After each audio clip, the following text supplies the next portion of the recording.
Welcome, everyone. We are talking about One Church software today. For those of you who don't know me, my name is Bill Norton. I am an elder on the session on the Outreach Committee, but I also help with the Technology Committee and help lead the implementation of One Church, which is why I'm doing these videos.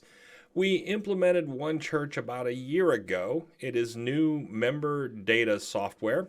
But the great thing about it is it gives you, the member, access to information about yourself and other members of the church, so you can really interact and keep yourself current with the church.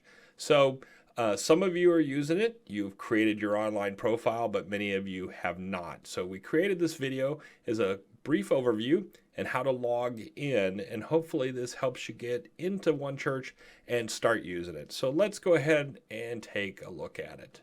So right here is the login screen.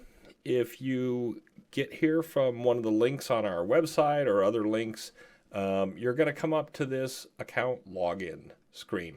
Now, if you've never logged in before, you're going to need to register the first time. So put in your email address, like mine is right in here, and then hit the register screen. Now, we've already loaded everybody into the system, and we use the email address we had on record before. So if that email is still correct, it's going to let you proceed and you can continue on the process. It's going to ask you to create a password, and from there, you're into the system. Now, if we didn't have the email address you use, it's not going to let you do that. It's going to, if you continue, create a duplicate account. So we recommend you don't do that. If it doesn't recognize your email address, contact the church office, Becky Whitholm, and we'll get the right one in there so you get registered, because we don't want to create a second account and then we have to go merge information and everything. It's just easier to have it right the first time. But assuming you get in, you're going to log in, and I'm going to go ahead and click and log in here, and you are going to come up to the dashboard. Now, mine is a little bit cluttered because I am an administrator. So I'm going to pop over to a test account that I have set up. So let me go ahead and log in again. Okay, now this is what the average member is going to see. This is a test account. I created it using my mother's name. You can see up here, Dorothy. Many of you knew her. She was a longtime member of the church before she passed. But this is the dashboard screen again. There's an introduction message up here, and you can see there's a graphic right now because when we're making this video, we are finishing our stewardship campaign. And if you were to click that, it's going to take you to the form to make your pledge. Now, if you had events coming up you had volunteered for, well, let me pop back over to my screen real quick. Okay, so right here, I've got events. It's showing I've got a committee meeting on December 6th because I am part of the outreach group. Over here in the upper right, it says upcoming volunteering. It's given me alerts of a couple of times I have volunteered to do something. In this case, it's for a live stream for the worship service. And then down here where it says my groups, these are the various groups that I am a member of and can interact with. Now let me go back over to the other test account though first. So probably one of the things you're going to want to look at first is you're going to want to look at your own profile. Now I can get there right here in the upper left. It says view my profile. I can click on that and it's going to load my profile. So there's my profile. Now, not a lot is filled in here again because this is a test account, but if you were a member, all this information would be in here. Over here, all your contact information, email address, phone numbers, address would be in here.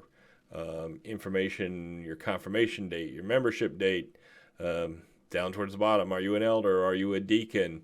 All of that would be in here. Now, while we're here, let's go to contact information. Let's just say you got a new phone number.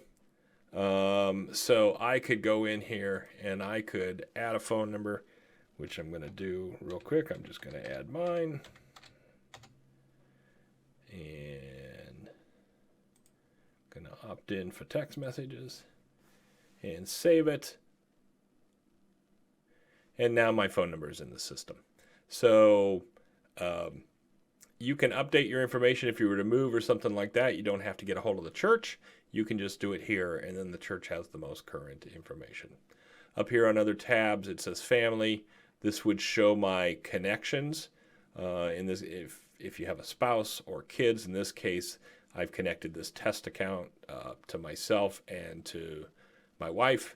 But again, if you had a whole family, they could all be in here. And then giving, right now, nothing is set up for giving, but I could make a pledge in here. I can make a payment in here if I want to donate to the church. I can set up my payment methods right here, credit card, automatic withdrawal, and everything. And then as you give throughout the year, it tracks it here. So you would see all those transactions here. But we'll talk about a financial one in a different video, so let's move on from here. One quick thing. So I'm going to come over here. Always you have on the upper right this search bar. And if I start typing Bill, my own name in there, it pops up every bill. And I'm going to come down and I'm going to select myself and click on that. And now here's my information. This lets you have a membership directory and look at other members' information. And we've set the privacy on this pretty much to what it was when, we would print the one and you would pick it up. You can see names. You can see a person's birthday, but you can't see their year. And you can see their contact information and the other members of the family. So this becomes an online directory as you're looking up your fellow church members. I will add that you can adjust the privacy settings on this. So if you don't want anybody to see your information, you can set that privacy. A couple other things in One Church. We're going to come over here to the menu bar on the left. I'm going to click Events. And now we are looking at the church calendar and everything that's on the church calendar. Now, right over here on the right side where these little colored dots are, this represents the categories. Now, one of them is clicked off. Right now, the non-PCM groups, all the other people who meet in our building, is clicked off. So watch what happens when I click that on, and now the calendar fills out with more things. So if you don't care about the other church things or whatever, you can turn them off and not look at them on here. Now, if you were to come on an event, let's go on this 10:30 worship service. I'm going to click on it right here. And it pulls it up. Not a lot of information about it, but if it was more, say, a dinner or some kind of fellowship event, more information could be there for you to click on and get about that. Okay, again, back over to the menu on the left, we've got a button that says Forms. These are various forms that people can submit information to us. You can see the pledge form, building inspection form, which is used by the building committee, friendship registry, like if you're watching online and you want to let us know you're watching. If you want to make a memorial fund donation, we use that at funeral times. There was a Sunday school registration form. There's been a golf league form on there. So various forms on here. On the left, again, sermons we don't really use. That's if pastor were posting them. But then the one that says serving, we do use.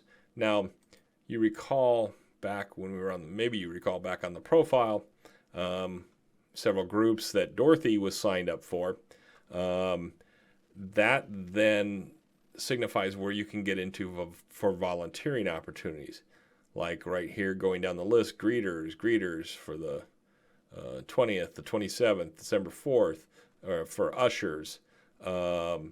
December 4th, communion servers, because we had indicated she was an ordained elder. So let's say Dorothy said, hey, I will volunteer to be a communion server. There's 5 of them needed. Come over here to sign up, and then it pops up a little screen, and there I can hit the sign up if I wanted to indicate that I want to serve as a communion server on December 4th. So it's a great way to know what's going on at the church for some volunteering opportunities. It's a great financial tool for tracking your own giving to the church and the commitments you've made, and then also as an online directory. Has more tools for the administrator and such, but as an average member, that's kind of what you're going to see. So that is One Church in a nutshell. Elder Darren Collins has created a great printed couple-page thing on how to log in. Those are available up at the church. I think they're out in the commons area. You could grab one, help you get into One Church, and or you can contact Becky at the church. You can contact myself. You can contact Andy Cook, and we would be happy to take you through it, sit down at a computer if we need to, and help you go through One Church. So that's the system. We've got some more videos coming up about some more detailed things, but I hope that helps you out and you will take a chance and get into One Church. Have a great day.